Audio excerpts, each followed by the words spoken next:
ನಮಸ್ಕಾರ ವೀಕ್ಷಕರೇ, SSV ಟಿವಿಯ ವಿಶೇಷ ನೇರ ಸಂದರ್ಶನ ಕಾರ್ಯಕ್ರಮಕ್ಕೆ ಸ್ವಾಗತ. ನಾನು ರಾಘವೇಂದ್ರ. ಪ್ರತಿ ಸಲಿಯೂ ಕೂಡ ನಾವು ಪ್ರತಿಯೊಂದು ವಿಧಾನಸಭಾ ಕ್ಷೇತ್ರದ ಏನು ಟಿಕೆಟ್ ಆಕಾಂಕ್ಷಿಗಳಿದ್ದಾರೆ, ಈ ಬಾರಿಯ 2023ರ ಟಿಕೆಟ್ ಆಕಾಂಕ್ಷಿಗಳ ಏನು ಸಂದರ್ಶನವನ್ನು ಮಾಡ್ತಾ ಇದ್ದೀವಿ, ಅದನ್ನು ನಿರಂತರವಾಗಿ ಮಾಡ್ತಾ ಇದ್ದೀವಿ. ಎಷ್ಟು ದಿನ ಕಲಬುರಗಿ ಏನು ಜಿಲ್ಲೆಯ ಸಂಪೂರ್ಣ ಕೆಲವೊಂದು ಆಕಾಂಕ್ಷಿಗಳ ಟಿಕೆಟ್ ಪಟ್ಟಿ ಮತ್ತು ಎಲ್ಲ ರೀತಿಯಾದಂತಹ ಸಂದರ್ಶನವನ್ನು ನೋಡಿದ್ರಿ.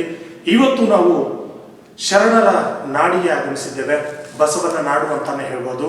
ಬಸವ ಕಲ್ಯಾಣ ತಾಲೂಕಿಗೆ ಇಂದು ಆಗಮಿಸಿದ್ದು, ಬಸವ ಕಲ್ಯಾಣ ತಾಲೂಕಿನಲ್ಲಿಯೂ ಕೂಡ 2023ರ ಏನು ವಿಧಾನಸಭಾ ಚುನಾವಣೆ ಇದೆ, ಸಂಪೂರ್ಣವಾಗಿ ಹೀಟ್ ಆಗಿದೆ. ಪ್ರತಿಯೊಂದು ಪಕ್ಷದಲ್ಲಿಯೂ ಕೂಡ ಟಿಕೆಟ್ ಆಕಾಂಕ್ಷಿಗಳಿದ್ದಾರೆ ಮತ್ತು ಪ್ರತಿಯೊಂದು ಪಕ್ಷವೂ ಕೂಡ ಒಬ್ಬರಿಗಿಂತ ನಾಮೇಲು ಅಂತ ಮುಂದೆ ಬರ್ತಾ ಇವೆ. ಅದರಲ್ಲಿ ಬಿಜೆಪಿಯಲ್ಲಿ ಬಸವ ಕಲ್ಯಾಣದಲ್ಲಿ ಬಿಜೆಪಿ, ಯಾಕೆಂದ್ರೆ ಕಳೆದ ಉಪಚುನಾವಣೆಯಲ್ಲಿಯೂ ಕೂಡ ಬಿಜೆಪಿ ಜಯಭೇರಿಯನ್ನು ಬಾರಿಸಿತ್ತು. ಬಿಜೆಪಿ ಏನು ಉಪಚುನಾವಣೆಯಲ್ಲಿ ಗೆಲ್ಲುವುದಕ್ಕೆ ಅದರಲ್ಲಿನ ಪ್ರಮುಖ ಕಾರಣರೊಬ್ಬರು ಇವತ್ತು ನಮ್ಮಲ್ಲಿದ್ದಾರೆ.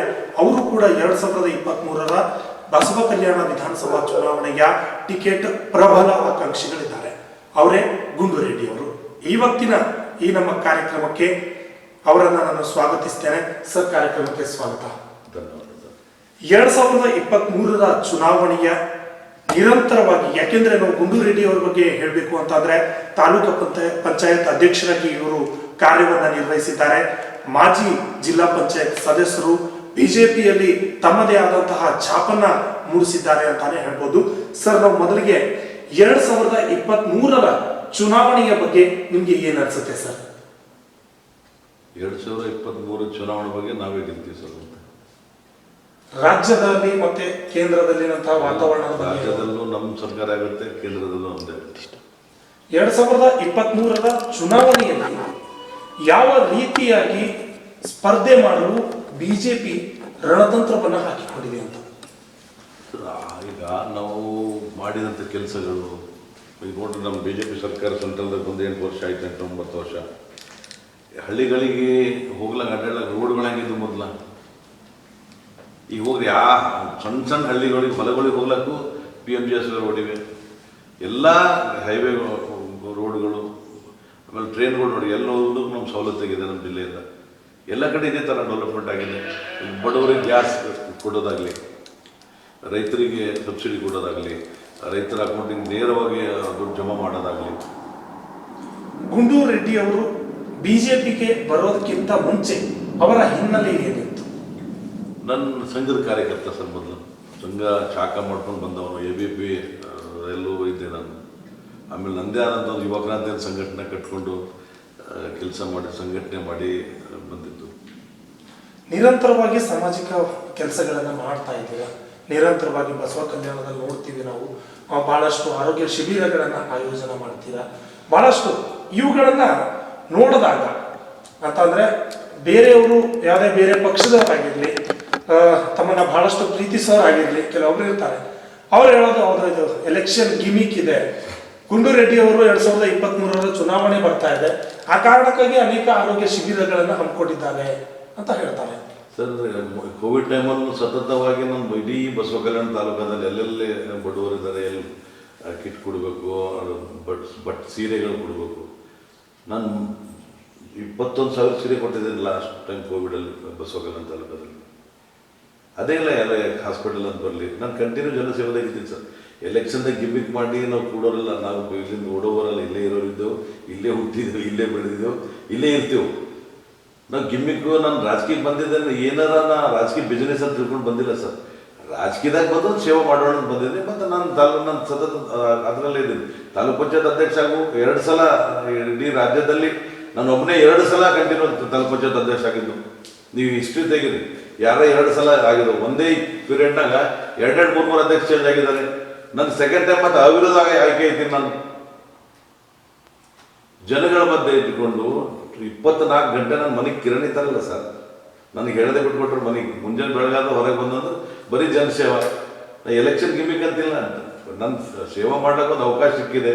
ಆ ತಾಯಿ ಹೇಮರೆಡ್ಡಿ ಮಲ್ಲಮ್ಮ ತಾಯಿ ಆಶೀರ್ವಾದ ಅಣ್ಣ ಬಸವಣ್ಣ ನಾಡಿನಾಗ ನನ್ನ ರಾಜಕೀಯ ಪ್ರಾರಂಭ ಆಗಿದೆ ಇಲ್ಲಿಂದನೇ. ಇಲ್ಲೇ ಏನೋ ಸೇವೆ ಮಾಡೋಣ ಅಂತ ಸೇವೆ ಮಾಡ್ತೀವಿ ಸರ್, ಯಾವುದೇ ಉದ್ದೇಶ ಇಟ್ಕೊಂಡಿಲ್ಲ. ಅಣ್ಣ ಬಸವಣ್ಣನ ನಾಡು ಅಂತ ಹೇಳಿದ್ರೆ, ಅಣ್ಣ ಬಸವಣ್ಣನ ನಾಡಿನಲ್ಲಿ ಇತ್ತೀಚೆಗೆ ರಾಜಕೀಯ ಗುದ್ದಾಟ ಹೆಚ್ಚಾಗ್ತಿದೆ ಅಂತ.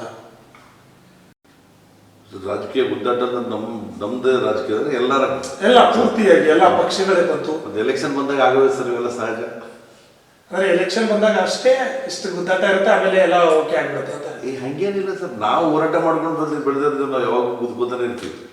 ಈಗ ನಾವು ಬಸವ ಕಲ್ಯಾಣಕ್ಕೆ ಬಂದ್ರೆ, ಬಸವ ಕಲ್ಯಾಣದಲ್ಲಿ ಅನೇಕ ಗ್ರಾಮಗಳಲ್ಲಿ ಕಾಮಗಾರಿಗಳಾಗಿವೆ ಅಂತ ಕೇಳ್ಬಾರ್ದು. ಆದ್ರೆ ಅಲ್ಲಿ ಬಹಳಷ್ಟು ಕಾಮಗಾರಿಗಳು ಕಳಪೆ ಕಾಮಗಾರಿಗಳಾಗಿವೆ ಅಂತ. ಯಾಕೆಂದ್ರೆ ನಿಮ್ಮದೇ ಪಕ್ಷದ ಶಾಸಕರಿದ್ದಾರೆ, ನಿಮ್ಮದೇ ಪಕ್ಷ ಅಧಿಕಾರಕ್ಕೆ ಇದೆ. ಇದರಲ್ಲಿ ಅಧಿಕಾರಿಗಳ ಒಂದು ನಿರ್ಲಕ್ಷ್ಯತನವೋ ಅಥವಾ ಜನಪ್ರತಿನಿಧಿಗಳ ನಿರ್ಲಕ್ಷ್ಯತನವೋ ಅಂತ, ಇದು ನನ್ನ ಪ್ರಶ್ನೆ ಅಲ್ಲ, ಸಾರ್ವಜನಿಕರು ಕೇಳುವಂತಹ ಪ್ರಶ್ನೆ. ಇಲ್ಲ, ಅದನ್ನು ನಾವು ಸುಮಾರು ನಾನು ಮೀಡಿಯಾ ಮುಖಾಂತರ ಮಾಧ್ಯಮದಲ್ಲಿ ನೋಡಿದ್ದೀನಿ. ಫೇಸ್ಬುಕ್ಕಲ್ಲಿ ಯಾರೆಲ್ಲ ಲೈವ್ ಹಾಕಿದ್ರು, ಅದು ಸಂಬಂಧಪಟ್ಟ ಅಧಿಕಾರಿಗಳಿಗೆ ನಾನು ಮಾತಾಡಿದ್ದೀನಿ. ಅವಾಗ ಸರ್ಕಾರ ಒಳ್ಳೆ ಕೆಲಸ ಮಾಡ್ತಿದೆ, ಎಲ್ಲ ಫಂಡ್ ಸಾಕಷ್ಟು ಫಂಡ್ ಕೊಡ್ತಿದೆ, ನಾವು ಒಳ್ಳೆ ಕಾಮಗಾರಿ ತಗೋದ್ರಲ್ಲಿ ಎಲ್ಲಿ ವಿಫಲ ಆಗ್ಲತ್ತಿದ್ರು, ಯಾಕೆಂತವೆಲ್ಲ ನೀವು ನಿಷ್ಕಳಿತನ ವಹಿಸ್ಲತ್ತೀರಿ, ಸಂಬಂಧಪಟ್ಟವ್ರ ನಿಗಾ ಇರಲಿ. ಅದು ಯಾವ ಜವಾಬ್ದಾರಿ ಸ್ಥಾನದಾಗ ಕುಂತೀರಿ, ಏನು ನೀವು ಕಾರ್ಯ ಯಾವ ರೀತಿ ನಿಮ್ಮ ಅಗ್ರಿಮೆಂಟ್ನಾಗ ಇರ್ತದ, ಕೆಲಸ ಯಾವ ರೀತಿ ಕ್ವಾಲಿಟಿಯಾಗಿ ತಗೋಬೇಕು, ನೀವು ಸಹಜವಾಗಿ ತಗೋಬೇಕಂತ 2-3 ಮತ್ತು ಲಾಸ್ಟ್ ಟೈಮ್ ನಾವು ರಿಪೀಟ್ ಮಾಡಾಕಿರ್ತೀವಿ. ಅದು ಈಗ ಅವರು ಏನು ಮಾಡ್ತಾರೆ ಗೊತ್ತಿಲ್ಲ. ನಮ್ಮ ನಜರ್ ಬಂದಿದ್ದು ನಾವು ಪಕ್ಷ ಹೆಸರ ಹಾಳಾಗೋದಾಗಿ ಯಾವುದೇ ನಮ್ಮ ಗಮನಕ್ಕೆ ಬಂದರೂ ಯಾರೇ ಮೂಲದಿಂದ ನಾವು ನೇರವಾಗಿ ಎಲ್ಲ ಅಧಿಕಾರಿಗಳಿಗೆ ನಾನು ಖಡಕ್ಕಾಗಿ ವಾರ್ತೆ ಕೊಟ್ಟಿದ್ದೀನಿ. ಗುಂಡು ರೆಡ್ಡಿ ಅವರು 2023ರ ಚುನಾವಣೆಯ ಆಕಾಂಕ್ಷಿಯಾಗಿದ್ದಾರೆ ಬಿಜೆಪಿದ್ದು. ಈ ಕಾರಣದಿಂದಾಗಿ ಕೆಲವೊಬ್ಬರಿಗೆ, ಅಂದ್ರೆ ಪಕ್ಷದಲ್ಲಿರುವವರಿಗೆ ಗುಂಡು ರೆಡ್ಡಿ ಅವರು ಟಾರ್ಗೆಟ್ ಆದ್ರ ಅಂತ. ಟಾರ್ಗೆಟ್ ಏನಿಲ್ಲ ಸರ್, ಯಾಕಂದ್ರೆ ಈಗ ನಾವು ಕೆಲವೊಂದು ಇಶ್ಯೂಗಳನ್ನ ನೋಡಿದೀವಿ. ಯಾವ ರೀತಿ ಅಂತಂದ್ರೆ, ಭಗವಂತ ಖೂಬಾ ಅವರು ಬಸವ ಕಲ್ಯಾಣಕ್ಕೆ ಒಂದು ಯಾತ್ರೆಗೆ ಆಗಮಿಸ್ತಾರೆ. ಆ ಸಂದರ್ಭದಲ್ಲಿ ಗುಂಡು ರೆಡ್ಡಿ ಅವರ ಟೀಮ್ನಿಂದಲೇ ಹಲ್ಲೆ ಆಯಿತು ಅನ್ನೋ ಒಂದು ಮಾತು ಕೇಳಿ ಬರುತ್ತೆ ಸಾರ್ವಜನಿಕ ವಲಯದಲ್ಲಿ. ನಮ್ಮ ಟೀಮಿಂದೇನಾಗಿಲ್ಲ, ಅದಕ್ಕೆ ನಮ್ಗೆ ಸಂಬಂಧನೇ ಇಲ್ಲ, ಅದ್ರ ನಮ್ದೇನು ಪಾತ್ರನೂ ಇಲ್ಲ. ಅಲ್ಲದೆ ಬಸವ ಕಲ್ಯಾಣದಲ್ಲಿ ಬಿಜೆಪಿ ಮನೆ ಒಂದು 3 ಬಾಗಿಲು ಆಗಿದೆ ಅಂತ. ನಮ್ಮ ಜಿಲ್ಲೆಯಲ್ಲಿ ಮನೆ 3 ಬಾಗಿಲಿಲ್ಲ ಸರ್, ಬಿಜೆಪಿ ಬಸವ ಕಲ್ಯಾಣದಲ್ಲಿ ಮಾತ್ರ ಸರ್. ಅಲ್ಲ, ಬಂದವನು 3 ಬಾಗಿಲಾಗಿರ್ಬೇಕು. ನಮ್ಮ ಲೋಕಲ್ದವ್ರು ಯಾರೂ 3 ಬಾಗಿಲಾಗಿಲ್ಲ. ಅವನೇನು ಪಕ್ಷ ಡ್ಯಾಮೇಜ್ ಮಾಡಿಕೊಂಡು ನಾನೇ ಸಾಮ್ರಾಜ್ಯ ಕಟ್ಬೇಕಂತ ಮಾಡ್ತಿದ್ದಾನೆ, ಅದ್ರ ವಿರುದ್ಧ ನಾವಿದ್ದೀವಿ. ಪಕ್ಷ ವಿರುದ್ಧ ಚಟುವಟಿಕೆ ಯಾರೇ ಮಾಡಲಿ ನಾವು ಅವ್ರ ವಿರುದ್ಧ ಇರ್ತೀವಿ. ಇವತ್ತ ನಮ್ಮ ಸರ್ಕಾರ ಹೆಸರು ಒಳ್ಳೇದು ಬರಬೇಕು, ಬಂದಿದ್ದ ಅನುದಾನ ನಿಯಂತ್ರಣ ಮಾಡೋರು ಯಾರು, ಮೇಲ್ ನೋಡ್ಕೊಳ್ಳೋರು ಯಾರು? ಅಧಿಕಾರಿಗಳ ಮೇಲೆ ಮೀಟಿಂಗ್ ತಗೊಂಡು ನಾನೇನು ಅಧಿಕಾರನಾಗಿಲ್ಲ, ಅಧಿಕಾರನಾಗಿದ್ದು ನೋಡೋ ಜವಾಬ್ದಾರಿ ಇರ್ತಾರೆ. ಅವ್ರದ್ದು ವಿಫಲತನ ಇದೆ ಇದು. ಅದಕ್ಕೆ ಅವರು ಈ ಸಲ ಟಿಕೆಟ್ ಕೊಡಬೇಡಿ ಅವರಿಗೆ ಅಂತ ಹೇಳೋದು. ಪಕ್ಷಕ್ಕೂ ಡ್ಯಾಮೇಜ್ ಮಾಡಿದ್ದಾರೆ, ಎಲ್ಲ ವರ್ಕ್ನಲ್ಲೂ ಫೇಲ್ ಆಗಿದ್ದಾರೆ, ಡೆವಲಪ್ಮೆಂಟ್ ಮಾಡೋದ್ರಲ್ಲಿ ಇದ್ದಿದ್ದು ನಮ್ಮ ಸರ್ಕಾರ ಹೆಸರು ಕೆಡಿಸ್ತಿದ್ದ ನಾವು ಆ ಮನುಷ್ಯ. ಅದಕ್ಕೋಸ್ಕರ ಅವ್ರ ವಿರುದ್ಧ ನಾವು ಮಾಡ್ತೀವಿ. ಒಂದು ಕಡೆ ಕಾಂಗ್ರೆಸ್ನ ಏನು ನಾಯಕಿ ಇದ್ದಾರೆ ಮಾಲಾಬಿ ನಾರಾಯಣ ಅವರು ಹೇಳ್ತಾರೆ, ಈ ಒಂದು ಬಿಜೆಪಿ ಸರ್ಕಾರ ಈಗೇನು ಬಸವ ಕಲ್ಯಾಣದಲ್ಲಿ ಬಿಜೆಪಿ ಆಡಳಿತ ಇದೆ, ಇದರಲ್ಲಿ ಹಿಂದೆ ದಿವಂಗತ ನಾರಾಯಣರವರು ಅನುಮೋದನೆ ಮಾಡಿಟ್ಟಿದಂತಹ ಅನೇಕ ವರ್ಕ್ಗಳನ್ನೇ, ಕೆಲಸಗಳನ್ನೇ ಈಗ ಮಾಡ್ತಿದ್ದಾರೆ ಅಂತ. ಇದನ್ನು ನೆನೆಸ್ಕೊಳ್ಳೋಂಥ ಕ್ವಶನ್ ಇದೆ. ದಿವಂಗತ ಬಿ ನಾರಾಯಣರಾವ್ MLA ಆಗಿದ್ದಾಗ ನಾನು ಅವ್ರು ತೀರ್ಕೊಂಡು ವಿಡಿಯೋ ನೋಡಿದೆ ನಾನು ಯೂಟ್ಯೂಬಲ್ಲಿ. ಬಸವೇಶ್ವರ ಬಗ್ಗೆ, ಬಸವಣ್ಣ ಅನುಭವ ಮಂಟಪ ಬಗ್ಗೆ ನಮ್ಮ ಭಾಗದಾಗ ಯಾರು ಮಾತಾಡೋದು ಫಸ್ಟ್ ಅವರೊಬ್ಬರೇ. ಅದು ಇದು ನೆನೆಸ್ಕೊಳ್ಳೋದೆ, ಪಕ್ಷ ಯಾವುದೇ ಇರಲಿ. ಬಟ್ ಬಸವ ಕಲ್ಯಾಣ ಬಗ್ಗೆ ಕಾಳಜಿ ವಹಿಸಿ ಪಾಪ ಒಳ್ಳೆಯ ಕೆಲಸ ಮಾಡಿದ್ರು, ಅವರು ಕೆಲಸ ಮಾಡಿದ್ದಾರೆ. ಯಾವ ಅನುದಾನ ನಮ್ಮ ಸರ್ಕಾರದಿಂದ ಕೊಟ್ಟಿದ್ದು ನಮ್ದಿದೆ. ಈಗ ಅವರು ಪಾಪ ಪ್ರಯತ್ನ ಮಾಡಿರ್ಬೋದು, ಅದರಲ್ಲ ಅವ್ರು ಯಾರು ಪ್ರಯತ್ನ ಮಾಡಿದ್ದಾರೆ, ಏನು ಮಾಡಿದ್ರೆ ನನಗೆ ಗೊತ್ತಿಲ್ಲ. ಎಸ್, ಉಪಚುನಾವಣೆ, ಹಿಂದಿನ ಉಪಚುನಾವಣೆಯಲ್ಲಿ ಬಹಳಷ್ಟು ಈಗ ಈಗಿನ ಶಾಸಕರಾದಂಥ ಸರ್ಕಾರ ಅವರಿಗೆ ಟಿಕೆಟ್ ಅನ್ನು ನೀಡುತ್ತಾರೆ. ನೀಡೋದಕ್ಕಿಂತ ಮುಂಚೆ ಸ್ಥಳೀಯರಿಗೆ ಟಿಕೆಟ್ ನೀಡಬೇಕು ಅನ್ನೋ ಒಂದು ಮಾತು ಕೇಳಬಹುದು. ಈ ಬಾರಿಯೂ ಕೂಡ ಸ್ಥಳೀಯರಿಗೆ ಟಿಕೆಟ್ ನೀಡಬೇಕು ಅಂತ ತಾವು ಕೂಡ ಅನೇಕ ಇಂಟರ್ವ್ಯೂಗಳಲ್ಲಿಯೂ ಕೂಡ ಹೇಳಿದ್ದೀರಿ. ಈ ಬಾರಿ ನಾನು ಹೇಳೋ ಉದ್ದೇಶ ಅಂದರೆ ಎಲ್ಲ ಲೋಕಲ್ ನಮ್ಮ ಪಕ್ಷದ ಕಾರ್ಯಕರ್ತರು, ಲೋಕಲ್ ಜನ ಬಂದು ನೋಡಿ ಸರ್, ಮೊದಲು ನಮ್ಮ ಹತ್ರ ಶಾಸಕರಾಗಿದ್ದವರಿದ್ದಾರೆ, ಸೋತೋರಿದ್ದಾರೆ, ಅವ್ರ ಕಾರ್ಯಕರ್ತರು ಇದ್ದಾರೆ, ಇವ್ರ ಕಾರ್ಯಕರ್ತರು ಇದ್ದಾರೆ. ಬಟ್ ಗಲಾಟೆ ಎಲ್ಲೂ ಮಾಡ್ಕೊಳ್ಳಿಲ್ಲ. ಈಗ ಇವ್ರು ಬಂದು 20 ತಿಂಗಳಾಗಿಲ್ಲ, ಯಾವ ಥರ ಆಳ್ವಿಕೆ ಮಾಡ್ತಿದ್ದಾರೆ. ಎಲ್ಲ ಜನ ಬೇಸತ್ತಿದ್ದೀವಿ ನಾವು. ಇದಕ್ಕೆ ಸರಿ ಹೋಗಿಲ್ಲ ಅಂದ್ರೆ ಮುಂದೆ ನಮ್ಗೆ ತುಂಬ ಕಷ್ಟ ಆಗುತ್ತೆ ಅಂತೇಳಿ ಎಲ್ಲ ಜನಗಳು ಹೇಳ್ತಿದ್ದಾರೆ. ಅವಾಗ ನಾವು ಬರೀ ಕ್ಯಾಂಡಿಡೇಟ್ಗಳು ಅಷ್ಟೇ ಹೇಳಿದ್ದೀವಿ.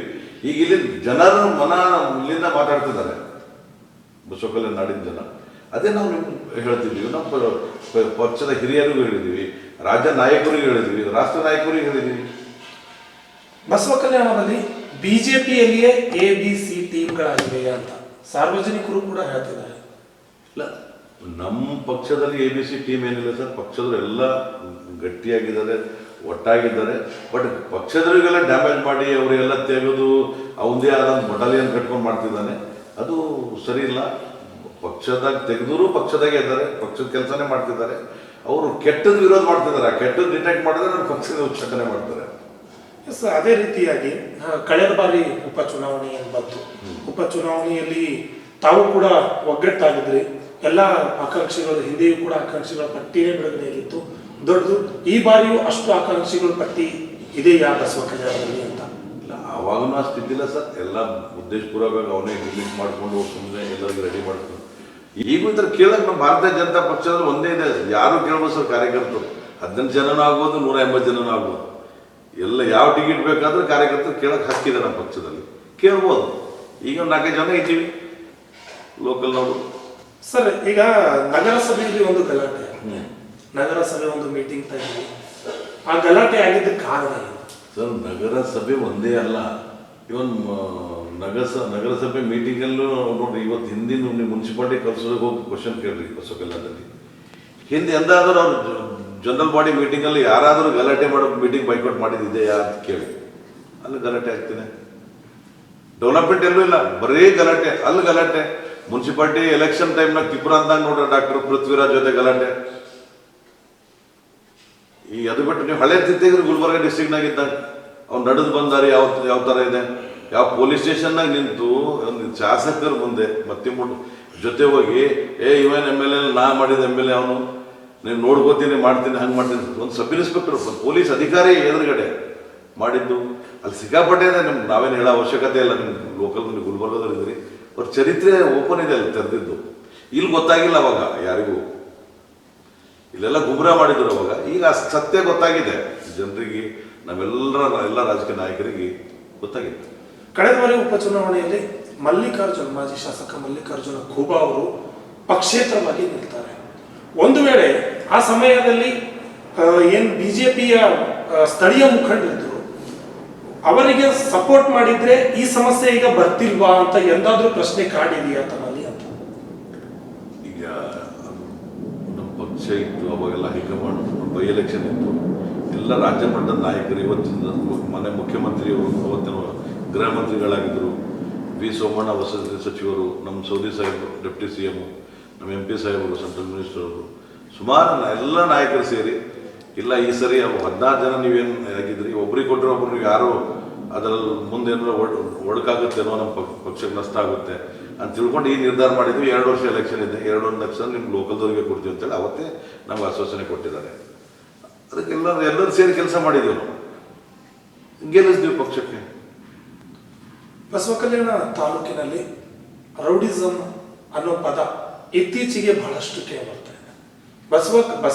ಬಸವಣ್ಣನನ್ನು ಹುಟ್ಟಿದಂಥ ನಾಡು, ಬಸವಣ್ಣನು ಇರಂತಹ ನಾಡಿದು. ಇಂತಹಲ್ಲಿ ರೌಡಿಸಮ್ ಅನ್ನೋ ಪದ ಇತ್ತೀಚಿನ ದಿನಗಳಲ್ಲಿ ಬಹಳಷ್ಟು ಕೇಳಿಬರ್ತಾ ಇದೆ. ಸರ್, ಒಂದು ಇತಿಹಾಸ ಇಲ್ಲ ಸರ್, ಅವನಿಗೆ ಮಾತಾಡೋ ನೈತಿಕತೆನೇ ಇಲ್ಲ. ನಾನು ಬಸವಣ್ಣ ಟ್ಯಾಲಿ ಮಾಡ್ಕೊಂಡು ಒಂದು ಮೀಡಿಯಾದಲ್ಲಿ ದುಡ್ಡು ಕೊಟ್ಟು ಲಾಸ್ಟ್ ಟೈಮ್ ಎಲೆಕ್ಷನ್ನಲ್ಲಿ ನ್ಯೂಸ್ ಮಾಡಿಕೊಂಡು ನಾನೇ ಬಸವಣ್ಣ, ಕಲಿಯುವುದು ಬಸವಣ್ಣ ಅಂತ ಹೇಳಿ ದುಡ್ಡು ಕೊಟ್ಟು ಮಾಡಿಕೊಂಡು ಇವತ್ತು ಗುಂಡಾಗಿರಿ ಅಂತ ತೆಗಿತಿದ್ದಾರೆ. ಯಾರು 10 ವರ್ಷದ ಕೆಳಗಡೆ ನಾನು ತಾಲೂಕು ಪಂಚಾಯತ್ ಅಧ್ಯಕ್ಷತೆ, ಇವತ್ತಿನವರೆಗೂ ಎಲ್ಲೂ ಆಗಿಲ್ಲ. ಅದು ಯಾವಾಗಲೂ ಸ್ಟಾರ್ಟ್ ಆಗಿದೆ ಗುಂಡಾಗರ್ದಿ. ಇವನು ಬಂದ ಮೇಲೆ ಸ್ಟಾರ್ಟ್ ಆಗಿದೆ ಗುಂಡಾಗರ್ದಿ. ಇವನು ಬಂದ ಮೇಲೆ ಕೇಸ್ಗಳು ಜಾಸ್ತಿ ಆಗಿವೆ. ಇವನು ಬಂದ ಮೇಲೆ ನೋಡ್ರಿ, ನೀವು ಎಕ್ಸೈಸ್ ಓಪನ್ ಆಗಿ ಲಿಕ್ಕರ್ ಸಿಗುತ್ತೆ, ಓಪನ್ ಆಗಿ ಮಟ್ಟಗಳು ನಡೆಸ್ತಾರೆ. ಎಲ್ಲ ಒಂದು ಸಪೋರ್ಟ್ ಇಂದಾನೆ. ಅವನ ಕಾರ್ಯಕರ್ತರು ಅವನ ಜೊತೆ ಇರೋರೇ ಮಾಡ್ತಿದ್ದಾರೆ. ಅವರೆಲ್ಲ ಮಾಡಿ ನಮ್ಮ ಪಕ್ಷದ ಹೆಸರು ಕೆಡಿಸ್ತಿದ್ದಾರೆ. ಅದಕ್ಕೆ ಎಲ್ಲರ ಗಮನಕ್ಕೆ ತಂದಿದ್ದೀವಿ. ಈ ಸರಿ ಒಳ್ಳೇದಾಗುತ್ತೆ. ಇಲ್ಲಿನ ಬಸವ ಕಲ್ಯಾಣ ತಾಲೂಕಿನ ಶಾಸಕರ ಜೊತೆ ಇರುವ ಕಾರ್ಯಕರ್ತರು ಸ್ಥಳೀಯರ ಹೊರಗಿನವರು? ಜನಗಳಿಗೆ ಕೇಳಿ ಸರ್ ಹೇಳ್ತಾರೆ ಅವರು ಸ್ಥಳೀಯರು ಹೊರಗಿನವರು ಅಲ್ಲಿ ನೋಡೋ ಮುಖಗಳು ಕಾಣಿಸುತ್ತೆ ನಿಮಗೆ ಎಲ್ಲಿನವರು ಇದ್ದಾರೆ ಅಂತೇಳಿ. ಎಸ್, ಅದೇ ರೀತಿಯಾಗಿ ಸರ್ 2023 ವಿಧಾನಸಭಾ ಚುನಾವಣೆಯಲ್ಲಿ ಬಸವ ಕಲ್ಯಾಣದಿಂದ ತಾವು ಪ್ರಬಲ ಟಿಕೆಟ್ ಆಕಾಂಕ್ಷಿ ಅಂತ ಹೇಳ್ತಿದ್ದೀರಾ. ಇದಕ್ಕೆ ಈಗಾಗಲೇ ಹೇಳಿದ್ರಿ ನೀವು, ಹಿಂದೆ ಸ್ಥಳೀಯರಿಗೆ ಅವಕಾಶ ಕೊಡ್ತೀವಿ ಅಂತ ವರಿಷ್ಠರು ಕೂಡ ಹೇಳಿದ್ದಾರೆ ಅಂತ ಹೇಳಿದ್ದೀರಿ. ಹಿಂದೇನು ಹೇಳಿದ್ದಾರೆ, ಮಧ್ಯದಲ್ಲೂ ಹೇಳಿದ್ದಾರೆ, ಈಗೂ ಹೇಳ್ತಿದ್ದಾರೆ. ಇಲ್ಲ, ನಿಮಗೆ ಏನಾದರೂ ನಿಮಗೆ ಟಿಕೆಟ್ ಕೊಡ್ತೀನಿ ಅಂತ ಆಶ್ವಾಸನೆ ಏನಾದರೂ ಕೊಡ್ತಿದ್ದಾರಾ ಅಂತ? ಟಿಕೆಟ್ ಕೊಡ್ತೀನಿ ಅಂತ ಹೇಳಿದ್ಮೇಲೆ ಒಟ್ಟು ಹೇಳ್ತೀನಿ ಸರ್. ಕಂಟಿನ್ಯೂ ಅವರೇ ಮ್ಯಾಲಿಂದ ಆದೇಶ ಬಂದ್ಮೇಲೆ ನಾವು ಕೆಲಸ ಮಾಡ್ತಿದ್ದೀವಿ. ಲೋಕಲ್ನವ್ರು ಒಟ್ಟಾಗಿರ್ರಿ, ಯಾವುದೇ ಇದು ಮಾಡೋದು ಬೇಡ. ಈ ಸರಿ ಈಗ ಲಾಸ್ಟ್ ಟೈಮ್ ಎಲ್ಲ ಲಿಂಗಾಯತ್ ಕೊಟ್ಟಿದ್ದೀವಿ. ಈ ಸ್ವಲ್ಪ ಎಲ್ಲೋ ಆಗಿತ್ತು, 4 ಲಿಂಗಾಯತು ಕೊಡ್ಬೇಕಾಗಿತ್ತು. ಈ ಸರಿ 4 ಲಿಂಗಾಯತು 3 ಲಿಂಗಾಯತ್ ಕೊಡ್ತೀವಿ. ಎಲ್ಲ ಸಮಾನತೆ ಸಾಕ್ತೀವಿ ಅಂತ ಹೇಳಿದ್ದಾರೆ. ಅದರಲ್ಲಿ ನಂದು 100% ನನ್ನ ಚಾನ್ಸ್ ಇದೆ. ಗುಂಡೂರೆಡ್ಡಿ ಅವರು ನೇರವಾಗಿ ಶಾಸಕ ಶರಣು ಸಲಗರ್ ಅವರಿಗೆ ಟಾರ್ಗೆಟ್ ಮಾಡ್ತಿದ್ದಾರೆ ಅಂತ.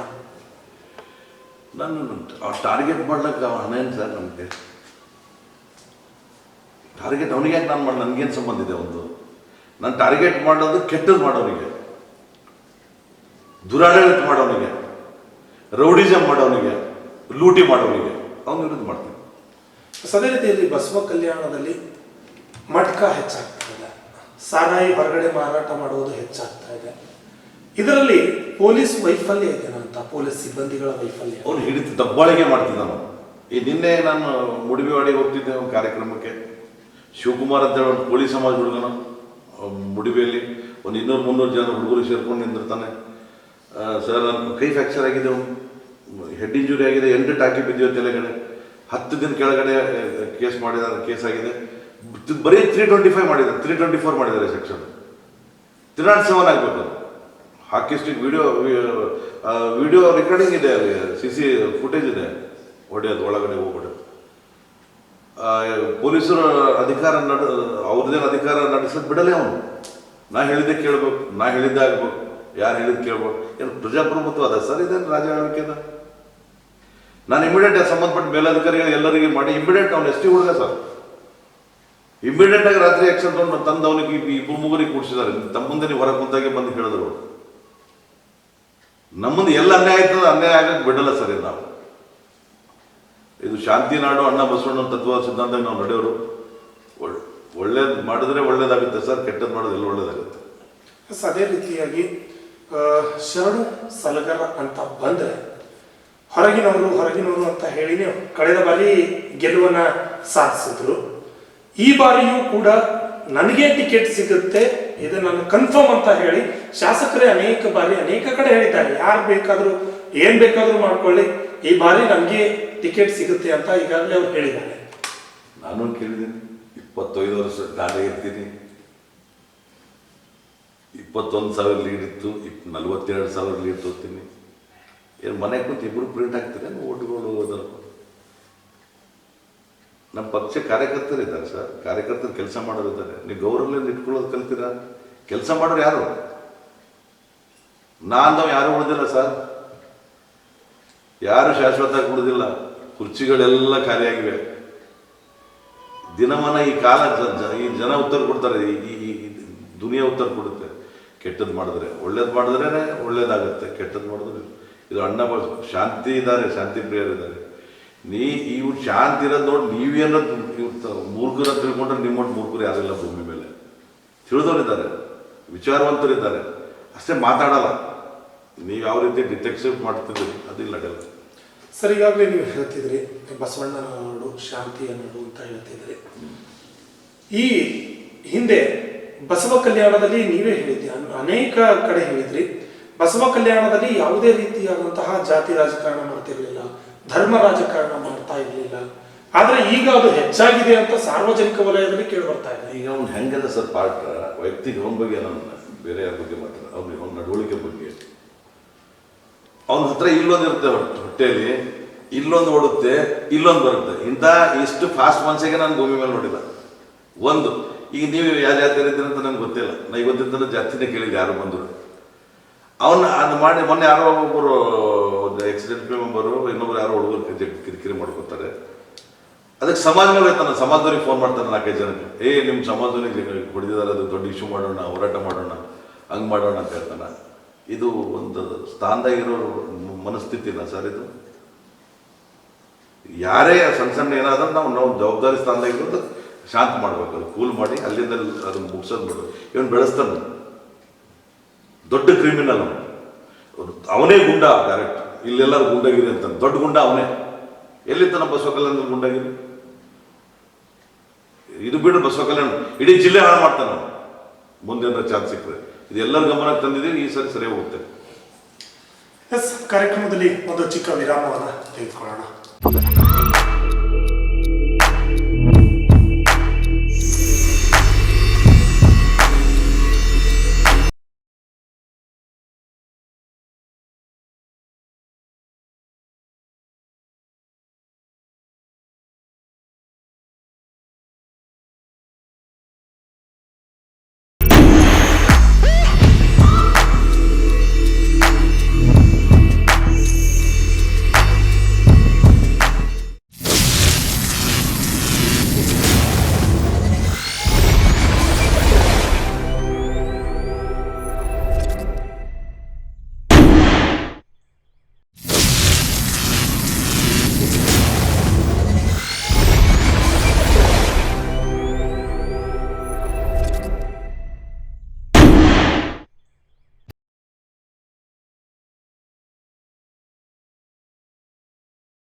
ವಿರಾಮದ ನಂತರ ಮತ್ತೆ ನೇರ ಸಂದರ್ಶನ ಕಾರ್ಯಕ್ರಮಕ್ಕೆ ಸ್ವಾಗತ. ನಾವು ನೋಡ್ತಿದ್ದೀವಿ ಸಂಪೂರ್ಣವಾಗಿ ಏನು ಬಸವ ಕಲ್ಯಾಣದಲ್ಲಿ ಯಾವ ರೀತಿಯಾಗಿ ಈಗಾಗಲೇ ಅನೇಕ ವಿಷಯಗಳ ಬಗ್ಗೆ ಗುಂಡು ರೆಡ್ಡಿಯವರು ನಿರಂತರವಾಗಿ ಹೇಳ್ತಾ ಇದ್ರು.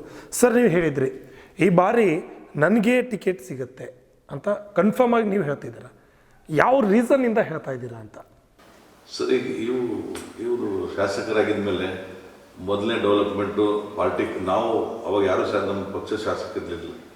ನಾವೆಲ್ಲರೂ ಇಲ್ಲಿನ ಕಾರ್ಯಕರ್ತರು ಸೇರಿ ಎಲ್ಲರೂ ಇದು ಮಾಡಿಕೊಂಡು ಪಾರ್ಟಿ ಆಫೀಸ್ ಮೇನ್ ರೋಡಲ್ಲಿ ತೆಗೆದಿತ್ತು. MLA ಆಗಿದ್ಮೇಲೆ ಫಸ್ಟ್ ಪಾರ್ಟಿ ಆಫೀಸ್ ತೆಗೆದು, ಇದು ಮೊದಲನೇ ಸಾಧನೆ ಈ ಪಕ್ಷಕ್ಕೆ ಡ್ಯಾಮೇಜ್ ಮಾಡೋದು. ಆಮೇಲೆ 200 ಜನ ಪಕ್ಷಕ್ಕೆ ರಿಸೈನ್ ಮಾಡಿದ್ರು. ಆಮೇಲೆ ಇವತ್ತು ಯಾರ್ಯಾರಿಗೆ ಪದಾಧಿಕಾರಿಗಳು ಕೊಡ್ತಿದ್ದಾರೆ, ಅವ್ರು ಯಾವಾಗ ಎಲ್ಲಿ ಜಾಯ್ನ್ ಆಗಿದ್ದಾರೆ BJPಯಲ್ಲಿ, ಯಾವಾಗಿಂದ ಕೆಲಸ ಮಾಡ್ತಾರೆ ಗೊತ್ತಿಲ್ಲ.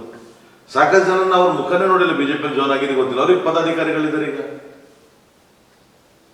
ಅನಿಲ್ ಭೂಸಾರೆ ಅಂತ ಹೇಳಿ ನಮ್ಮ ಮಾಜಿ ಜಿಲ್ಲಾ ಪಂಚಾಯತ್ ಅಧ್ಯಕ್ಷರು, ಹುಲ್ಸೂರು BJP ಕಾರ್ಯಕರ್ತರು, ಲಾಸ್ಟ್ ಟೈಮ್ ಟಿಕೆಟ್ ಕೇಳಿದಾರಲ್ಲೂ ಇದ್ರು. ಅವರು ತಮ್ಮನ್ನು ಅದು ಗ್ರಾಮ ಪಂಚಾಯತ್ ಅಧ್ಯಕ್ಷ ಟೈಮ್ನಾಗ ಕಾಂಗ್ರೆಸ್ನವ್ರಿಗೆ ಹೋಗಿ ದುಡ್ಡು ಕೊಟ್ಟು ಕಾಂಗ್ರೆಸ್ನವ್ರಿಗೆ ಸಪೋರ್ಟ್ ಮಾಡ್ತಾನೆ. ಹುಲ್ಸೂರ್ನಾಗ ಹೋಗಿ ಕೇಳ್ಬಿಟ್ಟು ನಿಮ್ಮ ಮನೆ ಎಲ್ಲರೂ ಹೇಳ್ತಾರೆ, ನೀ ಯಾವ ಪಕ್ಷದಿಂದ ಗೆದ್ದಿದ್ದಪ್ಪ, ಯಾರಿಗೆ ಹೆಲ್ಪ್ ಮಾಡತ್ತಿದೆ?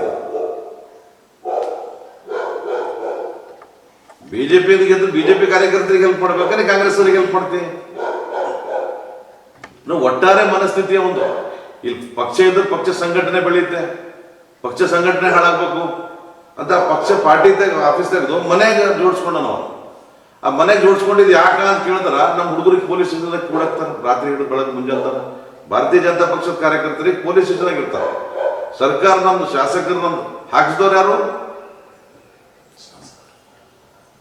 ಎಲ್ಲಿ ಪಕ್ಷ ನಿಷ್ಠೆ ಇದೆ? ಮತ್ತೆ ಹೆಂಗೆ ಟಿಕೆಟ್ ಕೊಡ್ತಾರೆ ಅವ್ರಿಗೆ? ಹೆಂಗೆ ಟಿಕೆಟ್ ಸಿಗುತ್ತೆ? ಶಾಸಕ ಶರಣು ಸಲ್ಗರ್ ಅವರು ಶಾಸಕರಾದ ನಂತರ 200 ಜನ BJP ಕಾರ್ಯಕರ್ತರು ಸಾಮೂಹಿಕವಾಗಿ ಒಂದು ರಾಜೀನಾಮೆಯನ್ನ ನೀಡ್ತಾರೆ. ಇದಕ್ಕೆ ಏನ್ ಕಾರಣ? ಪಾರ್ಟಿ ಆಫೀಸ್ ಯಾಕೆ ತೆಗೆದಿ ಅಂತ ಕೇಳಿದಕ್ಕೆ, ಪಾರ್ಟಿ ಆಫೀಸ್ ತೆಗ್ದಿದ್ದಕ್ಕೆ ಬೇಡ ಅಂತ ಹೇಳಿದ್ರು. ದುಡ್ಡು ಕೊಟ್ಟಿದ್ದು ನಾವು, ಪಾರ್ಟಿ ಆಫೀಸ್ ತೆಗೆದು ಎಲ್ಲರೂ ಸೇರಿ. ಆ ಪಾರ್ಟಿ ಆಫೀಸ್ ತೆಗೆದು ಕ್ವಶನ್ ಮಾಡಿದಾಗ ಈ ತರ ಮಾಡ್ತಾರೆ ಅವ್ರಿಗೆ, ಎದುರಿಸೋದು ಬೆಳೆಸೋದು ಬೇಡ ಅಂತ ಬೇಸತ್ತು ಪದಾಧಿಕಾರಿ ಪೋಸ್ಟ್ಗಳು ರಿಸೈನ್ ಮಾಡ್ತಾರೆ. ಪಾರ್ಟಿಯಲ್ಲಿ ಇದ್ಕೊಂಡು ಕೆಲಸ ಮಾಡ್ತಿದ್ದಾರೆ ಅವರು, ಬಟ್ ಅವ್ರದ್ದು ಜವಾಬ್ದಾರಿ ಸ್ಥಾನಕ್ಕೆ ರಿಸೈನ್ ಮಾಡಿದ್ದಾರೆ. ನಾವು ಹೇಳ್ತಿದ್ದೀವಿ ಸರ್, ನೀವೇ ಹೇಳ್ತಿದ್ರಿ, ಏನು ಕೇಂದ್ರ ಸಚಿವರಾದಂಥ ಭಗವಂತ್ ಖೂಬಾ ಅವರ ಕಾರ್ ಮೇಲೆ ಏನು ಇದಾಗ್ತಲ್ಲ, ಹಲ್ಲೆ ಆಯ್ತಲ್ಲ, ಇದಕ್ಕೆ ಸೂಕ್ತ ಕಾರಣ ಕೇಂದ್ರ ಸಚಿವರ ಮೇಲೆ ಹಲ್ಲೆ ಮಾಡುವಷ್ಟು ಬಿಜೆಪಿ ಪಕ್ಷದಲ್ಲಿ ಅಂತಹ ಕಾರ್ಯಕರ್ತರಿದ್ದಾರೆ ಅಂತ. ನಮ್ಮ ಬಿಜೆಪಿ ಕಾರ್ಯಕರ್ತರಲ್ಲಿ ಯಾರು ಇಲ್ಲ ಸರ್. ಇವ್ರು ಬಂದ ಮೇಲೆಲ್ಲ ಹಾಳಾಗ್ತಿದೆ ಅಂತ ಹೇಳ್ತಿದ್ದೆ ನಾನು ನಿಮಗೆ. ಬರೀ ತಾಲೂಕೊಂದು ಹಾಳಾಗಿದೆ, ಮುಂದೆ ಬರ್ತಕ್ಕಂಥದ್ರಿಂದ ಜಿಲ್ಲೆ ಹಾಳಾಗುತ್ತೆ. ನಮ್ಮ ಪಕ್ಷ ತತ್ವ ಸಿದ್ಧಾಂತದ ಪಕ್ಷ, ನಮ್ಮ ಪಕ್ಷದ ಶಿಸ್ತಿದೆ. ನಮ್ಮ ಪಕ್ಷ ಯಾರು ತೋರಿಸ್ಕೊ ಪಾರ್ಟಿ ಆಫೀಸ್ಗೆ ಫಂಡ್ ಮಾಡಿದ್ರು 10 ಲಕ್ಷ ಎಲ್ಲ ಮೀಡಿಯಾಕ್ಕೆ ತಂದು ತೋರಿಸಿ ಮಾಡಿದ್ರು. ನಮಗೆ ತೋರಿಸೋದಿಲ್ಲ ಏನೋ. ನಮ್ಮ ಕಾರ್ಯಕರ್ತರು ಎಷ್ಟು ಜನ ತ್ಯಾಗ ಬಲಿದಾನ ಮಾಡಿ ಪಾರ್ಟಿ ಕಟ್ಟಿದ್ದಾರೆ ಸರ್, ಪ್ರಾಣ ಕೊಟ್ಟಿದ್ದಾರೆ. ಮನೆ ಮಠ ಬಿಟ್ಟು ಸನ್ಯಾಸಿ ಆಗಿ ಉಳಿದುಕೊಂಡು ಪಕ್ಷ ಸಂಘಟನೆ ಮಾಡಿದ್ದಾರೆ.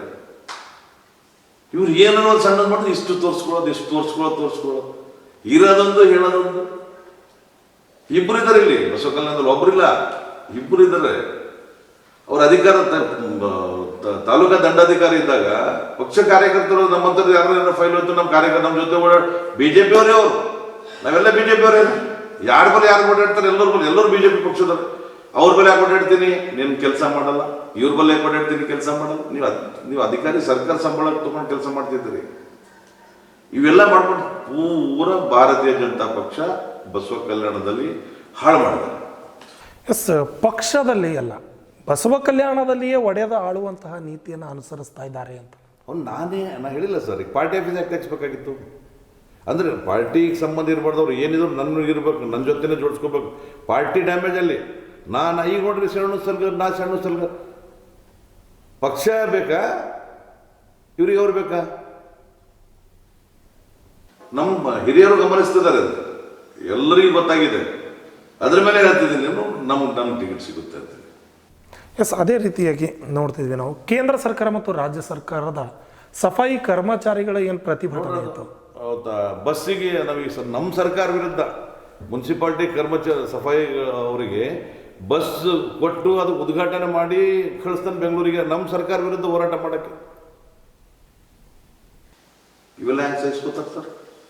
ನಾವು ಪಕ್ಷ ನಿಷ್ಠಾವಂತ ಕಾರ್ಯಕರ್ತರಿದ್ದೀವಿ. ಎಲ್ಲಿ ತಪ್ಪಾಗುತ್ತೆ ಎಲ್ಲಿ ತಪ್ಪಂತ ಹೇಳೋದು ನಮ್ಮ ಧರ್ಮ ಸಾಕಿದೆ ಎಲ್ಲರಿಗೆ. ಅದಕ್ಕೆ ಲೋಕಲ್ನವ್ರಿಗೆ ಕೊಡಬೇಕು, ಅವ್ನು ಸರಿ ಇಲ್ಲ ಅಂತ ಹೇಳಿದ್ದು. ಇದಕ್ಕೆ ಎಲ್ಲರಿಗೂ ಗೊತ್ತಾಗಿದೆ. ನೀವು ಮೊದಲು ಹೇಳಿದ ತಿಳ್ಕೊಂಡಿಲ್ಲ, ಈಗ ಗೊತ್ತಾಗ್ತಿದೆ, ಎಲ್ಲ ಸರಿ ಆಗುತ್ತೆ ಅಂತ ಹೇಳ್ತಾರೆ. ಈಗ ಕಳೆದ ಬಾರಿಯೂ ಕೂಡ ವರಿಷ್ಠರು ಎಲ್ಲ ತೀರ್ಮಾನವನ್ನು ತೆಗೆದುಕೊಂಡ್ರು. ಈ ಬಾರಿ ವರಿಷ್ಠರ ನಿರೀಕ್ಷೆ ಏನಿದೆ ಅಂತ ನಮ್ಗೆ ಹೇಳಿದ್ದಾರೆ ಸರ್ ಆಲ್ರೆಡಿ. ಒಳ್ಳೇದಾಗುತ್ತೆ, ನೀವು ಟೆನ್ಷನ್ ತಗೋಬೇಡಿ, ಗೊತ್ತಾಗಿದೆ ಎಲ್ಲ ನಮಗೆ. ಅಕ್ಕಿಲ್ಲ ಅವರಿಗೆ, ಅಕ್ಸೋದೊಂದು ಕೆಪಾಸಿಟಿ ಬೇಕಾಗುತ್ತೆ, ತಾಕತ್ ಬೇಕಾಗುತ್ತೆ. ಏನಿಲ್ಲದೆ ಸಿಕ್ತು, ಸರ್ಕಾರ ಬಂದು ನಿಂತು ಗೆಲ್ಲಿಸ್ತು, ಅದಕ್ಕೆ ನಡ್ಸ್ಕೊಂಡು ಹೋಗೋಕ್ಕಾಗಿಲ್ಲ, ವಿಫಲ ಆಯಿತು, ಅದು ಗೊತ್ತಾಗಿದೆ. ಸರ್, ಒಂದು ವೇಳೆ 2023 ವಿಧಾನಸಭೆಯ ಟಿಕೆಟ್ನ ನಿಮಗೆ ನೀಡದೆ ಹೋದರೆ, ಶರಣು ಸಲಗರ್ ಅವರಿಗೆ ನೀಡಿದರೆ ನಿಮ್ಮ ನಡೆ ಏನಿರುತ್ತೆ? ಅವನಿಗೆ ಮಾಡಲ್ಲ ಸರ್, ವೈಯಕ್ತಿಕ ಅವನಿಗೋಸ್ಕರ ಮಾಡಲ್ಲ. ಮತ್ತು ಇದು 1000% ಅವನಿಗೆ ಹೈಕಮಾಂಡ್ ಟಿಕೆಟ್ ಕೊಡಲ್ಲ, ಇದು ಸತ್ಯ. ನನಗೆ ಕೊಟ್ಟಿಲ್ಲ, ನಮ್ಮವರಿದ್ದಾರೆ, ಇನ್ನು ಲೋಕಲ್ನಾಗ ಸಾಕಷ್ಟು ಜನ ಇದ್ದಾರೆ.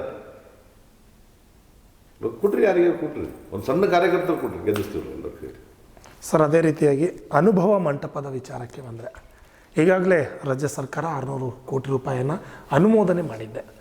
ಈ ಒಂದು ಅನುಭವ ಮಂಟಪದ ಬಗ್ಗೆಯೇ ಬಹಳಷ್ಟು ಮಾತುಗಳನ್ನು ನಡೀತಾ ಇವೆ. ನಾನು ಮಾಡಿದ್ದು, ಇವರು ಮಾಡಿದ್ದು ಅಂತ. ಅನುಭವ ಮಂಟಪವನ್ನು ಮಾಡುವುದಕ್ಕೆ ಸೂಕ್ತ ಕಾರಣರು ಯಾರು ಅಂತ? ಸರ್, ಹಿಂದಿನ ಮುಖ್ಯಮಂತ್ರಿ ಯಡಿಯೂರಪ್ಪನವರು 100 ಕೋಟಿ ಕೊಟ್ಟಿದ್ದರು. ಅಡಿಗಲ್ಲು ಸಮಾರಂಭ ಮಾಡೋಗಿದ್ದು ನಮ್ಮ ಸರ್ಕಾರನೇ ಕೊಟ್ಟಿದ್ದು. ಬಟ್ ಹಿಂದಿನ ಸುಮಾರು ಜನ ಬೇಡಿಕೆ ಇಟ್ಕೊಂಡು ಬಂದಿದ್ದಾರೆ, ಮಾಡಿದ್ದು ನಮ್ಮ ಸರ್ಕಾರ. ಎಸ್, ಅದೇ ರೀತಿಯಾಗಿ ನಾವು ಈಗ ಶಿವಸೃಷ್ಟಿ ಛತ್ರಪತಿ ಶಿವಾಜಿ ಮಹಾರಾಜರ ಒಂದು ಹೊರವಲಯದಲ್ಲಿ ಮಾಡಬೇಕು ಅನ್ನೋ ಒಂದು ಸರ್ಕಾರ ಏನು ಹೇಳಿದೆ, ಅದನ್ನು ನಗರದಲ್ಲಿ ಶಿಫ್ಟ್ ಮಾಡಬೇಕು ಅನ್ನೋ ಬೇಡಿಕೆಗಳು ಬಹಳಷ್ಟು ಇವೆ. ಇದು ಲೋಕಲ್ನವ್ರದ್ದಿದೆ ಸರ್. ಲೋಕಲ್ನವ್ರು ಎಲ್ಲ ಸಮಾಜದವ್ರು, ಮರಾಠ ಸಮಾಜ ಅಂತೆಲ್ಲ ಶಿವಾಜಿ ಮಹಾರಾಜ್ ಮರಾಠಕ್ಕೆ ಒಬ್ಬರಿಗೆ ಸೀಮಿತ ಇಲ್ಲ. ಈ ಹಿಂದೂಸ್ತಾನ್ದಾಗಿರೋ ಎಲ್ಲರಿಗೇ ಸೀಮಿತ ಶಿವಾಜಿ ಮಹಾರಾಜ್ ಅವರು. ಅದು ಸಿಟಿಯಲ್ಲಿ ಮಾಡಿದ್ರೆ ಒಳ್ಳೇದಂತ ನಾವು ಇದ್ದೀವಿ ಗೊತ್ತು. ಸ್ಟ್ರೈಕ್ನಾಗ ಇಡೀ ಲೋಕಲ್ ಜನ ಎಲ್ಲರೂ ಸೇರಿದ್ವಿ. ಅವತ್ತು ಅವ್ರಿಗೆ ಬಂದಿದ್ರು, ಲಾಸ್ಟಿಗೆ ಬಂದು ಹೋದ್ರು. ಅವರೆಲ್ಲ ನಮ್ಮ ಮರಾಠ ಸಮಾಜ, ನಮ್ಮ ಅಣ್ಣ ತಮ್ಮರೆಲ್ಲ ಅವ್ರ ಮೇಲೆ ಆರೋಪ ಮಾಡ್ತಿದ್ರು, ನೀವು ಯಾಕೆ ಅದು ಹೊರಗಡೆ ಹಾಕ್ತಿದ್ರಿ, ನೀವು ಎಲ್ಲಿ ಏನು ಡೆವಲಪ್ ಮಾಡಿದ್ದೀರಿ ಹೇಳ್ರಿ. ನೀವು ಲೋಕಲ್ ನಾವೆಲ್ಲ ಬೆಂಗಳೂರು ಕರ್ಕೊಂಡೋಗಿ 1000 ರೂಪಾಯಿ ಕೊಟ್ಟು ನಾವೆಲ್ಲ ಲೋಕಲ್ ಹುಡುಗರೆಲ್ಲ ಹಾಳು ಮಾಡ್ತಿದ್ರಿ ಅಂತ ಬೈಕಲ್ಲಿ ಹೇಳಿದ್ರು ಅವ್ರ ಮುಂದೆ. ಏನು ಡೆವಲಪ್ಮೆಂಟ್ ಇದೇ ಸಾಧನ ನಿಮ್ಮದು? ಒಂದು ಮರಾಠ ಸಮಾಜ ಮಾದೇವಿ ಮೋಳೆ ಅವ್ರ ತಮ್ಮ ಮೈಕಿನ ಇಡೀ ಮರಾಠ ಸಮಾಜ ಜನಗಳ ಮುಂದೆ ಶಿವಾಜಿ ಚೌಕಲಿ ಮೈಕಿಂದ ಹೇಳ್ತಾರೆ. ಎಷ್ಟು ನೋವಾಗಿರ್ಬೇಕು ಅವರಿಗೆ? ಇದೇ ನೋವು, ಎಲ್ಲರೂ ನೋವು ನಾವು ಓಪನ್ ಆಗಿ ಹೇಳ್ತೀವಿ. ನಿಮ್ಮ ಮಾಧ್ಯಮದ ಮುಖಾಂತರ ಜನಗಳಿಗೆ ತಲುಪಿಸ್ರಿ, ಬಸವಕಲೆಯನ್ನು ಉಳಿಸ್ರಿ. 2023 ಚುನಾವಣೆಯ ಬಗ್ಗೆ ಈಗಾಗಲೇ ಎಲ್ಲ ರಾಜ್ಯದಲ್ಲಿ ಸಂಪೂರ್ಣವಾಗಿ BJP ಬೂತ್ ವಿಜಯ ಅಭಿಯಾನವನ್ನು ಹಮ್ಮಿಕೊಂಡಿದೆ. ಅದ್ರ ಬಗ್ಗೆ ಏನು ಹೇಳ್ತೀರಾ? ಮೊನ್ನೆ ಉದ್ಘಾಟನೆ ಸರ್ ಎಲ್ಲ ಕಡೆ ಮಾಡ್ತಿದ್ವಿ, ಸಂಘಟನೆ ಮಾಡ್ಕೊಂಡು ಮಧ್ಯಾಹ್ನ ಎಲೆಕ್ಷನ್ ಬಂತು. ಇವತ್ತು ನಾವು ಹೋಗ್ಬೇಕು, ಅದಕ್ಕೆ ಹೋಗಿ ಪಕ್ಷ ಏನು ಆದೇಶಿಸುತ್ತೆ, ಹಿರಿಯರು ಏನು ಹೇಳ್ತಾರೆ ಕೆಲಸ ಮಾಡಿಕೊಂಡು ಸಂಘಟನೆ ಜೋಡಿಸ್ಕೊಂಡು ಮುಂದೆ ಬರ್ತಕ್ಕಂಥ 23ನೇ ಈ ಚುನಾವಣೆಯಲ್ಲಿ ಮೇ ಏಪ್ರಿಲಲ್ಲಿ ಆಗುತ್ತೆ. ಈ ಕರ್ನಾಟಕ ರಾಜ್ಯದಲ್ಲಿ ಗುಜರಾತ್ ಮಾದರಿ, ಗುಜರಾತ್ಗಿಂತ ಹೆಚ್ಚಿನ ಲೀಡ್ಲಿಂದ ಇಲ್ಲಿ ಗೆಲ್ಲಿಸ್ತೀವಿ. ಅಷ್ಟು ಕ್ಯಾಂಡಿಡೇಟ್ ಬರುತ್ತೆ, ರಾಜ್ಯ ಸರ್ಕಾರ ನಮ್ಮದೇ ಆಗುತ್ತೆ, ಎಲ್ಲ ಒಳ್ಳೆಯದಾಗುತ್ತೆ. ಈಗ ಒಂದು ವೇಳೆ ಗುಂಡೂರು ರೆಡ್ಡಿ ಅವರಿಗೆ ಟಿಕೆಟ್ ನೀಡಿದರೆ ಗುಂಡೂರು ರೆಡ್ಡಿ ಅವರಿಂದ ಜನರು ಏನನ್ನು ಪಡೆದುಕೊಳ್ಬಹುದು, ಅಂದರೆ ಯಾವ ರೀತಿಯಾದಂತಹ ಅಭಿವೃದ್ಧಿ ಕಾರ್ಯಗಳನ್ನು ಅವರಿಂದ ಆಶಿಸಬಹುದು ಅಂತ? ಸುಳ್ಳು ಹೇಳಲ್ಲ ಸರ್, ಜನಗಳಿಗೆ ಮೋಸ ಮಾಡಲ್ಲ, ಕರಪ್ಷನ್ ಬಂದ್ ಮಾಡ್ತೀನಿ, ಈ ಡಿಕ್ಟರ್ಶಿಪ್ ಬಂದ್ ಮಾಡ್ತೀನಿ, ಯಾರು ತಪ್ಪು ಮಾಡೋದು ಪನಿಷ್ಮೆಂಟ್ ಆಗಬೇಕು, ಯಾವ್ಯಾವ ಸರ್ಕಾರಿ ಸವಲತ್ತು ಬರುತ್ತೆ, ಯಾವ ಪ್ರೋಟೋಕಾಲ್ ಮೇಂಟೈನ್ ಮಾಡಲ್ಲ ಎಲ್ಲ ನಂದೇ. ಆ ಫೋಟೋ ಒಂದೇ ಹಾಕೊಂಡು ಉದ್ಘಾಟನೆ ಮಾಡ್ತಾರೆ. ಮನೆ ಮುಖ್ಯಮಂತ್ರಿ ಅವ್ರದ್ದಿಲ್ಲ ಸರ್, ಯಾವುದೇ ಇಲ್ಲ. ನಾವು ಯಾವ ಸ್ಕೀಮ್ ಸರ್ಕಾರದಿಂದ ಬರುತ್ತೆ, ಎಲ್ಲಿ ಮುಟ್ಟಬೇಕು ಅಲ್ಲಿ ತನಕ ಮನೆ ತನಕ ಮುಟ್ಟಿಸ್ತೀವಿ. ಹಳ್ಳಿಗಳಲ್ಲಿ ನೀರು, ರೋಡು, ನಾಲಿ, ಡ್ರೈನು, ಗ್ರಾಮ ಪಂಚಾಯತ್ಗಳಿವೆ, ತಾಲೂಕು ಪಂಚಾಯತ್, ಅವ್ರವ್ರ ಅಧಿಕಾರ ಇದೆ, ಅಲ್ಲೂ ಹಸ್ತಕ್ಷೇಪ ಮಾಡ್ತಿದ್ದಾರೆ. ಅದನ್ನು ಮಾಡಬಾರ್ದು. ಯಾರ್ಯಾರ ಅಧಿಕಾರ ಏನಿದೆ ಬಿಟ್ಕೊಡ್ರಿ, ನೀವು ಡೆವಲಪ್ಮೆಂಟ್ ನೋಡ್ರಿ, ತಪ್ಪಾದರೆ ಸರಿ ಮಾಡೋದಕ್ಕೆ ಸಪೋರ್ಟ್ ಮಾಡಿ. ಅದು ಬಿಟ್ಟು ನೀವೇ ತಪ್ಪು ಮಾಡಿದ್ರೆ ನಿಮ್ಮ ಸರಿ ಮಾಡ್ರಿ, ಜನಗಳ ಎಲೆಕ್ಷನಲ್ಲಿ ಸರಿ ಮಾಡಿ. ಎಸ್, ಇತ್ತೀಚಿನ ದಿನಗಳಲ್ಲಿ ಬಹಳಷ್ಟು ಯಾವುದೇ ಒಂದು ಜಾತ್ರಾ ಮಹೋತ್ಸವ ಇರಲಿ ಅಥವಾ ಬೇರೆ ಯಾವುದೇ ಒಂದು ಕಾರ್ಯಕ್ರಮ ಇರಲಿ, ಅದರಲ್ಲಿ ಪಕ್ಷದ ಬಗ್ಗೆಯೇ ಹೆಚ್ಚಿನ ಮಾತುಗಳು ಕೇಳಿ ಬರ್ತಾ ಇವೆ. ಇದರಿಂದ ಜನರು ಕೂಡ ಬೇಸತ್ತು ಹೋಗಿದ್ದಾರೆ. ಆಯ್ತಲ್ಲ ಸರ್, ಮೊನ್ನೆ ಮಾರ್ಗೋಡಲ್ಲಿ ಹೋಯ್ತು, ಅವ್ನು ತೊಟ್ಲಿರಲಿ, ಅಲ್ಲಿ ಸಾಯ್ಲಿ, ಯಾವ ಉದ್ಘಾಟನೆಗೆ ಹೋಗಲಿ, ಯಾವುದೇ ಲಗ್ನಕ್ಕೆ ಹೋಗಲಿ, ಮೈಕ್ ಸಿಕ್ತಂದ್ರೆ ಚಾಲನೆ ನಗ್ತಿದ್ದಾರೆ ಜನಗಳೆಲ್ಲ ಹೇಳಿ. ಹಿಂಗಾಗಿ ಹೋಗಿ ಮಠ ಮನ್ನ ಗೌರವ ಕಮ್ಮಾಗುತ್ತೆ ಅಂತವ್ರಿಗೆ ಕರೆದ್ರೆ ಬರ್ತಕ್ಕಂಥ ಜನರು ತುಂಬ ಹುಷಾರಿದ್ದಾರೆ. ಜನರು ಅಲ್ಲಿ ಹೋಗ್ತಾರೆ, ಭಕ್ತಿ ನಿಷ್ಠೆ ಇಟ್ಕೊಂಡು ಏನೋ ಗುರುಗಳ ಪ್ರವಚನ ಕೇಳ್ಬೇಕಂತೇಳಿ. ಇವ್ರ ಭಾಷಣ ಕೇಳಕ್ಕೆ ಯಾರೋ ಹೋಗಲ್ಲ ಸರ್. ಅದೇ ರೀತಿಯಾಗಿ ನಾವು ರಾಜ್ಯ ಸರ್ಕಾರದಲ್ಲಿ ರಾಜ್ಯದಲ್ಲಿ ನೋಡಿದ್ರೆ BJP ಮತ್ತು ಕಾಂಗ್ರೆಸ್ ಎರಡೂ ಪಕ್ಷಗಳು ಧರ್ಮ ರಾಜಕಾರಣವನ್ನು ಮಾಡುತ್ತವೆ ಅಂತ. ಸರ್, ನಮ್ಮ ಪಕ್ಷ ಧರ್ಮ ರಾಜಕಾರಣ ಮಾಡಲ್ಲ. ಅವ್ರು ಕಾಂಗ್ರೆಸ್ನವ್ರಿಗೆ ಹುಚ್ಚಿಡಿದೆ. ಅವ್ರು ಸುಮ್ಮನೆ ಏನೋ ಹೇಳ್ಕೊಂಡು ವೋಟ್ ಬ್ಯಾಂಕ್ ಮಾಡ್ಕೊಂಡಿದ್ದಾರೆ. ಮುಸ್ಲಿಮರು ನಮ್ಮವರು, ಅವರು ನಿಮ್ಗೆ ನಂಬಲ್ಲ, ಅದು ಮಾಡಲ್ಲ. ನಾವು ಗ್ಯಾಸ್ ಕೊಟ್ಟಿದ್ದು ಬರೀ ಹಿಂದೂಗಳಿಗೆ ಕೊಟ್ಟಿದೆ. ಈ ರೈತರು ಬರೀ ಹಿಂದೂಗಳಿದ್ದಾರೆ. ಎಲ್ಲ ಸ್ಕೀಮ್ ಎಲ್ಲರಿಗೂ ಬಿಟ್ಟಿದೆ. ನೀವು ನೋಡ್ರಿ, ನಮ್ಗಿಂತ ಜಾಸ್ತಿ ಅವರು ಹಜ್ಗೆ ಹೋಲಾಗ ಸಬ್ಸಿಡಿ ಹೆಚ್ಚು ಮಾಡಿದ್ದಾರೆ. ಸಮುದಾಯ ಭವನಗಳು ಮಾಡಿಸ್ತಿದ್ದಾರೆ, ಅಲ್ಲೇ ಸ್ಕೂಲ್ಗಳಿಗೆ ಇದು ಮಾಡಿಸ್ತಾರೆ. ಮೊನ್ನೆ ಬಜೆಟಲ್ಲಿ ಸ್ಕೂಲಿಗೆ ಬಿಟ್ಟಿದ್ರು ನಮ್ಮ ಮನೆ ಮುಖ್ಯಮಂತ್ರಿ ಬೊಮ್ಮಾಯಿ ಸಾಹೇಬರು. ಎಲ್ಲಿ ಧರ್ಮ ರಾಜಕೀಯ?